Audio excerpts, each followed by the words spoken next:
Did you know I used to make video games? Well, I only made 2 video games. One was called Frog and one was called Horrible Heroes. They were my student projects between 2018 and 2019 when I went to Vancouver Film School's game design program and I actually graduated with my game design degree. I then proceeded to work in the industry at EA in Burnaby. I worked a total of 4 hours, which is a crazy amount of experience if you ask me. So I'm not necessarily the most qualified person to tell you about game design, but I did want to share the story about how those 2 games came to be and actually why I even left EA in the first place. If you guys enjoy the games you see, I'm gonna have them linked down below. They're fully playable on PC. You just need a controller, and Horrible Heroes actually needs 2 people. They were student projects, okay? They were just meant to get out the door. If you notice the Opera GX banner, that's because they're my sponsor over on Twitch. I'll have them linked down below too if you want to download their browser. Every download actually supports me, even if you want to install it after. Just go give it a try. Okay, thanks, bye. Why only 4 hours? I worked at EA for 4 hours because I got the job and I was supposed to be working on live service for Plants vs. Zombies Garden Warfare 3, whatever it was called. I don't remember what the full name of it was. On my first day, they like gave you a tour or whatever. And I like walked around EA. Beautiful fucking campus, by the way. I genuinely loved walking around and exploring EA in Burnaby. It was actually really, really cool. And as I'm getting my tour, they're starting to show like the amenities that are in there. They're like, oh, here is like the full gym that you get access to 24/7. Here's the barber shop that you can like pre-book getting a haircut done. I was like, okay, this is getting a little weird. Oh, there's like a masseuse over there that you can like book and use your time to get a massage. That's really weird for a game studio, right? And then the final straw was they showed us the cots. Basically the 1-bedroom apartments that you can just sleep in when you have to work late at the office. It was designed so you never had to leave. It scared the shit out of me. It genuinely scared the shit out of me because this was like right as all the news stories were coming out about how Red Dead 2, they worked like 110-hour work weeks and the games industry was being exploitative. Like, it was really bad time for the games industry from like a mental standpoint. And so when I saw those cots, I was like, yeah, I'm out. Have a good day. So I walked out. And then I never went back into game design, like never worked at a studio again. But the reason I got the job pretty easy was, I'll tell you the story about how our student video game came to be. I was project manager on a game that we called Frog. I'll show you the trailer first of all. The idea was you were a little frog in a sandbox and you just got to play. And your whole point was you were trying to complete challenges to get trophies, right? And you had to go discover the trophies. You just had to go find where they were. It's a goat simulator clone. Yeah, exactly. It's a goat simulator. That took us about 6 months from zero concept to shipping as our student project. The reality was it was probably closer to 2.5 because 2.5 months were designated to pre-production work. So all we did was focus on learning about how game design documents are made, how we're planning our pipeline, basically getting everything ready for the development of the game. But we were also taking normal classes during that time, right? After about those 2.5 months, they moved us down to what was called the production floor, which was just designated for our class. And it was all about actually working on the game. And so my role, I was project manager. We had one programmer by the name of Justin, who he's actually an indie dev. You should go support Justin. He made this game. It's called Rodland of Pipes. It's actually got pretty positive reviews. So like if you can, you should go support him. It's a pretty fun game. Pyrocynical made a video on it. So I don't know, go give it a try. We had one level designer by the name of Nathan. We had another level designer by the name of Tyler. And then we had one artist by the name of Alberto. Man, the production for Frog was fucking hell. Do you guys want to know what the game originally started as? It was supposed to be a stealth puzzle game. That was what we planned for the mechanics. His secret agent name was Todd Pole. Incredible name, if you ask me. A stealth-based puzzle game where you would use the tongue mechanic as a way to solve puzzles. People ended up just wanting to play with the tongue mechanic. They didn't actually want to like solve any of the puzzles we were trying to develop. And so that's why we had 2 level designers on the team, because we knew that designing puzzles was going to be really, really tough. But it didn't matter because nobody cared. Everyone just wanted to fucking whip the tongue out and go with it and like wrap it around themselves. Like no one gave a shit about the puzzles we were trying to develop. It was so annoying. Then the worst thing that ever happened to our team happened. Super Smash Bros. Came out for the Nintendo Switch. Okay? Genuinely, that was the worst thing that ever happened to our team. When I tell you we were supposed to be developing for 8 hours a day, we started going down to developing for 1 hour a day. I didn't do much development. I was the project manager, so I was trying to help keep people on track. And I was also attending a lot of classes that were based around project management. So I actually didn't get to have as much hands-on developing the game as I would have liked to. I like looking back at it now, I kind of regret it. Every time I'd come out of a meeting, the fucking 4 dudes were playing Smash Bros. And I'm like, God damn it, you guys, what did you do all day? Okay, it was like so bad. It got so dire at one point that I genuinely did not think we were going to have a game to send as our final project. Here, you know what? Fuck it. I'm gonna download Frog right now and show you guys what I'm talking about by what people played. Okay? Oh, hell yeah. Damn, this is nostalgic. Look at Todd Pohl. Look at Todd Pohl. Who made the music? We worked with the sound design students. They were actually, there was like a whole different class, part of Vancouver Film School. We worked with sound design students and one of them made all the music. It's actually genuinely really good music. This is the part that people had more fun with. They just liked like dragging things around. They didn't give a shit about trying to solve puzzles. This is all they cared about, was this mechanic right here. And then this was the system of how you go down to the main area. Okay?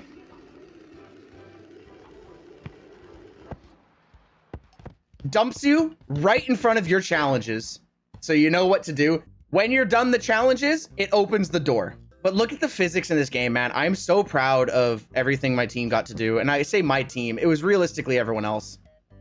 But, like, look at the physics of this shit. Oh, isn't that sound good? Oh my God. Let's listen to the dominoes.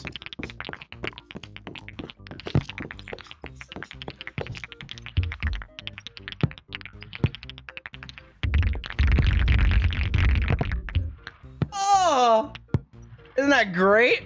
You're probably wondering, because I was talking about, hey, we were developing a freaking puzzle game. Why the hell did it turn into this? Okay, we'll play a bit more later. I'm gonna get more into the story of how it became that. I don't remember exactly what point that we had this realization, but we finally sat down as a team and we had a conversation like, dude, we really need to figure out what's going on because we're not going to have a project to turn in if we keep trying to make puzzles, but nobody's playing with the puzzles. So what we decided to do was we just did a random play test where we put every mechanic that we had into a freaking pit, exactly like this almost. So we had the pool balls, we had the dominoes, we had the Lego, we had a pop bottle, which I'll show you in a second. We put everything into this, and our playtest was just let people go and see what they do. And do you know what they did? They had the most fun in their life by just getting to do whatever they wanted. And it was at that moment that we realized, why are we trying to force the player to make strategic decisions to solve a point A to point B, that we were like, we should just let them play. And if there's challenges, then there's challenges. And like, I know it sounds so obvious in hindsight, like looking back at it, but like, you have no idea how all of us reacted in the room together when that was pitched. We all looked at each other like, God damn it, you're a fucking genius. And so we immediately started hitting the drawing board of like, how do we make this a confined sandbox that players still get to experience everything that we want them to, and then let's design goals around what people are normally doing. And eventually that's how it translated into Frog. Do you know at what point we decided to make this decision? 3 weeks before we turned in the project. We had 6 months and we were like, you know what? The last 3 weeks, ship that shit. Brother, we pulled so many all-nighters on the last 3 weeks. It was so bad. But again, we lost a lot of time to playing Smash Bros because we weren't motivated to work on the game because we didn't even really like what we were making anymore because no one else liked it. It was really hard to get motivated when we were trying to put our passion in to something that everyone was just like, nah. And that's why we ended up sinking time into Smash Bros and just like not really working on it other than random things. We started working on things that we thought were funny, like the playing cards and like the dominoes. But that is the story basically of how Frog came to be. Then we had to go to the thing called Vancouver Film School Pitch and Play, where essentially all of the teams bring their projects in front of a bunch of industry people. So I'm talking people that have worked at EA for 15 years, people that work at Ubisoft, people that work at every fucking game studio under the sun in Vancouver. Probably 200 to 300 people.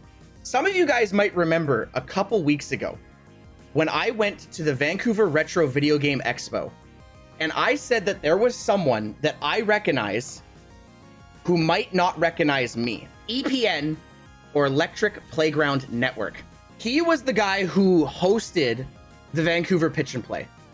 And he had us on stage presenting in front of the game directors and like all the industry vets. It was this guy on the left here. Oh my God, Babyface Elijah. Ignore Babyface Elijah, please, okay? Victor Lucas was the one presenting for everyone. And he was not able to hold a conversation with us because the entire room of industry vets was laughing so hard at our stupid fucking frog flopping around with his tongue. I shit you not, we could not hold a goddamn sentence or a question because the moment the frog would just go bleh, the entire room was just But you know what? That was amazing. That was amazing because we, at that moment, knew that we had the best game that year. Every other student game that was made was really good.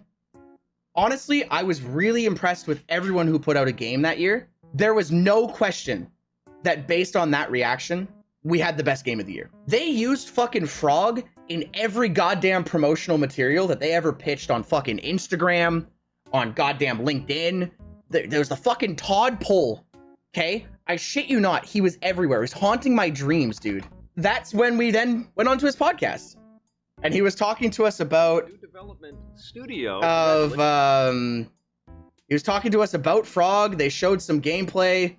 We answered some questions, and I don't even want to watch. It's probably so cringy. I don't even want to think about it. I think one of my biggest regrets is, as much as the games industry scared me when I did my 4 hours of service at EA, I do regret not pursuing games more.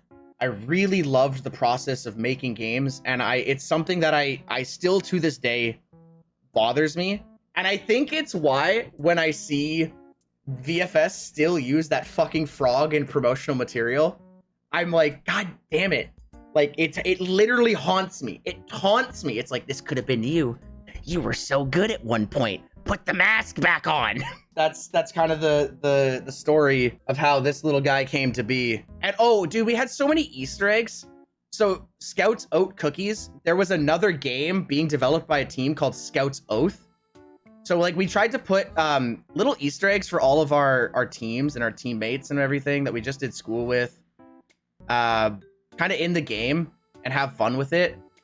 These little cards, as you can see, are like have Todd Poll on them, right? So it's things like this. Oh, another Easter egg here. If you can hear the trailer song. So actually, you'll notice, you'll probably wonder why there's a bunch of these like separated sections like this and like the big slide. These were levels that were originally going to be in the puzzle game, but we ended up implementing them as kind of standalone challenges for the player to try to achieve in this sandbox game. So the maze is, you just got to try to find the trophy in the maze. It's kind of lame, and you've got to be careful you don't like slide into the holes, but it was a way we felt good about not wasting the work that we put in on some of the challenges we made. So this was going to be another level in the puzzle. We turned it into just ride the slide without flipping it. Whee! And you do control it a little bit. Whoa! Whoa! No, don't flip it! No! Oh, God! Oh, Todd's dead. He got run over. Oh, God. Apparently that counted. Oh, Todd, no. Oh, got in a car crash. Family of 6 found dead. Oh, yeah. What's one of the other secret challenges? Oh, it's to spin. So because people like to spin so much, we added this challenge where if you start spinning, it does like a Tony Hawk style, just like counter. It's so dumb, but like people loved the fuck out of this. They were trying to get as high of a level as they could. You only need to get to level 50. And then once you get 6, okay, once you've unlocked 6 challenges,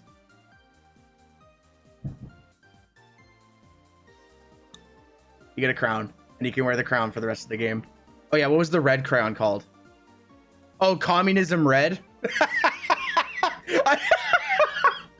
Okay, I forgot what some of these crayon names were, dude. That's crazy. Yeah, this one's Jaundice Yellow. Here's the pink one. What was the pink one? I think this one was called Missing Texture. Yeah, Error Missing Texture Pink for like Gary's mod. Which do you like more, writing videos or developing a video game? If I could go back and I think change some of my ways of like, you know, giving up on game design or whatever, I probably would go back to game design. I have so many ideas. I have a document that's about 150 pages long of game ideas, titles, genres that I would love to make one day. The reality of it is it's probably never going to happen. That's Frog, baby. That's Frog. And it actually gained some decently weird traction on YouTube at one point. Let me see if I can find the clip. To this day, I believe this is this guy's most viewed video. 4.3 million views. To this day, it's his most viewed video on this guy's channel. I don't know, man. I miss working on games sometimes. But that's the story of how this little guy came to be, dude. I think the best game that we ever made was actually this one. We made, in our heads, what was going to become Fall Guys before Fall Guys. You just played as these little dudes, and you just tried to run through obstacles, and it was just whoever made it through won. Dude, this is a fucking throwback. We played for hours. We played this game for hours. Look at him. We had like, oh yeah, each bumper was an arm because you can grab other people. And then I think we had emotes as well. We had the dab because that was still cool. We had the Naruto run. And then we had yippee, yippee, yippee. So all you need to know is move and jump. That's all you need to do. Cool. And it's picture wipeout. Cool. You're just trying to go through the obstacles and not die. So we gotta go. You cannot die. You gotta go faster. How do I go Why is the camera so fast? I don't remember the camera being this fast. Oh God. Is there a way to sprint? No, go. I don't remember the camera being this fast. I wonder if it's broken because of 60 FPS. Hold on. Chat, this might be a skill issue thing with our development. Frame rate based physics. We were students learning how to develop a game, okay? Chill, buddy. Chill. Yes, this is much better. Okay, so don't get hit by obstacles or fall off the edge. Oh. Dab, I win. Oh, is it literally just okay? You're gonna win a lot. That's fine. We're not gonna make it. Okay, go. Get out of my way. I'm in first place. No. Okay, you gotta jump and grab the chain. I forgot to teach you how to jump. We can't die on the first obstacle. I didn't mean to. I shouldn't jump over you. Oh, she's taking the shortcut, chat. No, she's taking the shortcut. Oh God. The shortcut didn't let me jump. You're gonna have to jump and grab the chain. Yes, and then swing and let go. Yes, Taylor, huge. I'm a pro gamer now. Go. I'm gonna blow you up. You won. Oh. What if I told you guys this was made in 4 weeks? And this was our first game that we made. Okay. Thanks for playing video games with me. You can leave now. But they love me. No, look. They love yeah. me. But those were the two games that we developed. And it was actually the same team from that one was called Horrible Heroes to Frog. It was the same team. We just worked together so well on Horrible Heroes that we decided to just do Frog.